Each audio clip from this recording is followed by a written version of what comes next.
Salut tout le monde, salut les monégasques, bienvenue pour un nouveau débrief. Alors aujourd'hui on va parler de la 21e journée de Ligue 1 et le choc, le déplacement à Paris, le déplacement au Parc des Princes. Alors comme vous savez tous, la semaine dernière on avait eu chaud contre Auxerre parce qu'à la mi-temps on était mené 2-1 et on avait gagné 4-2 avec un triplé de Biarritz. Et donc on était plutôt en bonne forme, la bonne humeur après une belle victoire. Mais le problème, c'est que dans le calendrier, quand tu sais que tu as Paris à jouer derrière, ben, tu déprimes. Tu déprimes toute la semaine, tu déprimes tous les soirs parce que tu sais que tu vas en chier et que tu vas rien ramener de ce match. Donc en général, c'est 0 point. Quand tu en ramènes un, tu es content. Quand tu en ramènes 3, c'est un miracle. Donc on enchaînait avec ça et on commence à connaître Paris parce qu'on les a déjà joués 2 fois cette saison. Le match aller contre Paris à Monaco au Stade Louis II où on en prend 4. Le trophée des champions où on n'arrive pas à tenir et on perd ce trophée. Et ce soir, donc on allait à Paris dans un contexte qui fait qu'il y a bientôt la Ligue des Champions qui arrive parce que pas le temps de souffler. La semaine prochaine, on repart sur une semaine à 2 matchs et on a la réception de Benfica et la réception du FC Nantes. Mais ce soir, il fallait se farcir Paris et Paris est sur une autre planète. Paris marche sur l'eau et Paris est devenue une équipe très forte. Elle l'était déjà avant, mais cette année, elle est encore plus forte parce qu'elle ne perd pas de match, parce qu'elle bat tout le monde, parce qu'elle bat même les gros clubs en Ligue des Champions. Même s'ils ont eu du mal au début, la mayonnaise est montée tout doucement et aujourd'hui, j'ai hâte de les voir contre des top clubs européens. Pas contre Brest, hein, bien évidemment, mais ouais, contre Liverpool, le Real, j'en sais rien. Les grands clubs, les grands matchs, et Paris fait partie de ces grandes équipes de football européennes. Bref, on va pas faire un débrief sur Paris, on va faire un débrief sur Monaco.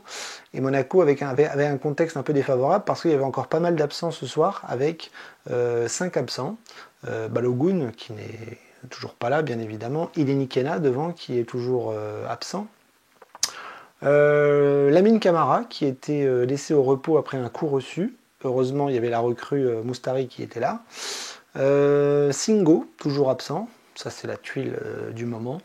Et Thésée, qui lui s'est fait très mal et il en a pour des mois, je pense. Voilà, donc 5 absents. Mais voilà, il y avait les recrues, il y avait les autres joueurs qui étaient valides avec le retour. Si je dis non, il n'y avait pas un retour.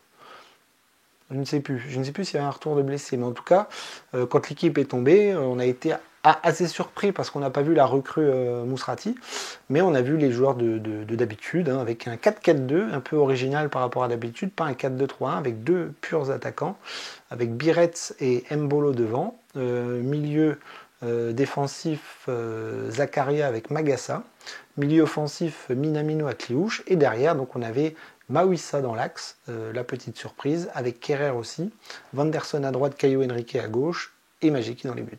Voilà. Donc moi très déçu de ne pas voir Mousrati parce que je voulais le voir très vite. Vu le profil, vu l'âge qu'il a, vu l'expérience, il n'y aura pas eu de surprise à le mettre titulaire. Mais Hutter n'a pas voulu et il a laissé Magassa. Mais Mousrati est rentré en fin de match et on va en parler un petit peu. Voilà, donc une équipe offensive, assez originale, mais qui n'aura pas suffi à la branlée habituelle. Monaco s'est pris encore une branlée. Ça ne sera que la 3e cette saison. Donc un magnifique 3 sur 3. J'avais dit jamais 203 défaites. Ben, bien sûr que si. Contre Paris, nous n'y arriverons pas cette année. Nous n'y arriverons pas du tout, peut-être dans les saisons à venir, parce que voilà, il y a un fossé qui est beaucoup trop grand. C'est abyssal le niveau entre ces deux équipes. En Ligue 1, on le voit tous les week-ends. De toute façon, il n'y a pas un club qui est capable de tenir la dragée haute à Paris, et là nous on est venu prendre notre fessée comme les autres. Voilà, donc pas grand chose à dire si ce n'est qu'à la mi-temps on a fait illusion avec une première mi-temps on va dire compliquée. On fait des cadeaux à Paris. On a encore une erreur défensive, là pour le coup c'est Magici qui prend un but clownesque, comme Keu n'avait pu prendre un but clownesque face à Toulouse au Louis II. Un coup franc un peu excentré, intérieur du pied, premier poteau, mal placé, il se prend la tête dans le filet, but. Voilà, le début de match est plutôt équilibré, on va dire, même si très vite Paris prend le ballon, et puis là il y a ce coup franc qui nous met dedans. Mais, on va tenir défensivement. On va défendre n'importe comment, mais on va tenir. Et on va même réussir à marquer un but. Et ça, c'est très très bien parce qu'on voit quand même qu'il y a une bonne mentalité, il y a une envie de faire quelque chose. Voilà, Monaco n'est pas spectateur, Monaco a envie de jouer son jeu malgré les difficultés qu'il rencontre. Paris a le ballon, Paris est dans notre surface en moins de 2 secondes, c'est injouable, mais nous, sur quelques contre-attaques, on arrive à être dangereux, et notamment avant le but, avec une occasion de Minamino, qui dans la surface de réparation est face au gardien, et vu qu'il est à l'ouest en ce moment, il fait un petit tir dans les bras du gardien italien de Paris. Et derrière, on prend le but. Mais comme je vous l'ai dit, derrière, on va insister et on va marquer un très joli but avec une passe de Magassa vers, je ne sais plus si c'est Mbolo, une balle en profondeur de Magassa après un 1-2 qui fait que Zakaria va rentrer côté droit dans la surface de réparation, il va faire semblant de centrer et va mettre le ballon dans le cadre, au premier poteau, et il va la mettre au fond des filets. Donc on égalise. Et derrière, on va défendre comme on peut. On ne va pas prendre de but, on va défendre très très maladroitement. Mais Paris est un peu maladroit et on va se diriger vers la mi-temps avec un partout. Alors à la mi-temps, il n'y a pas d'espoir, On se dit déjà que Monaco doit être épuisé des kilomètres qu'ils font, de cette faculté à défendre comme ils peuvent. Le problème, quand vous jouez contre Paris et que vous êtes Monaco ou notre équipe, vous devez faire tout 3-4 fois plus que d'habitude. C'est-à-dire que tous les gestes que vous faites, tous vos habitudes, toute votre gestuelle, tous vos petits gestes techniques, tout votre travail avec le corps, etc., vous devez faire ça 3-4 fois plus. Donc ça demande des efforts monumentaux, et vous arrivez en deuxième mi-temps, vous êtes lessivé, quoi. Donc en deuxième mi-temps, on va s'écrouler parce qu'on va très mal attaquer, on va très très mal défendre, on va pas du tout réussir à construire quoi que ce soit, notamment des contre-attaques impossibles à faire parce que Paris défend très bien, Paris attaque à 1000 à l'heure, et on va se prendre 2 buts en près de 5 minutes, je crois, et le match est plié. Voilà. On a fait illusion, voilà, une mi-temps, et en deuxième mi-temps, on va très très vite s'éteindre avec un aspect, un dispositif défensif trop lent, trop mou, trop peu concentré, et on va prendre des ballons dans le dos, nos joueurs sont statiques, etc. Donc il n'y a rien qui va. Paris joue beaucoup trop vite, et donc ils vont mettre 2 buts en l'espace de 5 minutes. Voilà, donc la fin du match va arriver péniblement. On va faire rentrer les recrues, et notamment Al Mousrati. Et là, je peux dire que du peu que j'ai vu de Mousrati, c'est une bonne recrue. Biret, c'est une bonne recrue aussi. Je pense que notre mercato d'hiver est réussi avec ces deux-là, parce que je ne suis pas un grand expert du football, hein. Je fais des vidéos, mais je ne pense pas que je sois un grand spécialiste du football. Mais là, du peu que j'ai vu de Mousrati, waouh, taille patron. Le mec, il est propre, sûr, calme, perd pas de ballon, il fait des passes magnifiques. Il a tout pour devenir titulaire. Alors, aux côtés de Zakaria, moi, ça me va très bien. Mais je pense que Lamine Camara, là, il a du souci à se faire du peu que j'ai vu. Maintenant, c'est Hutter qui décide. Donc voilà, donc toutes les recrues vont rentrer. On va faire tourner un petit peu pour bien préparer le match de mercredi contre Benfica. Mais contre Paris, on n'aura rien pu faire. C'est injouable. C'est injouable une fois, c'est injouable 2 fois, c'est injouable 3 fois. Il n'y a pas d'espoir cette année.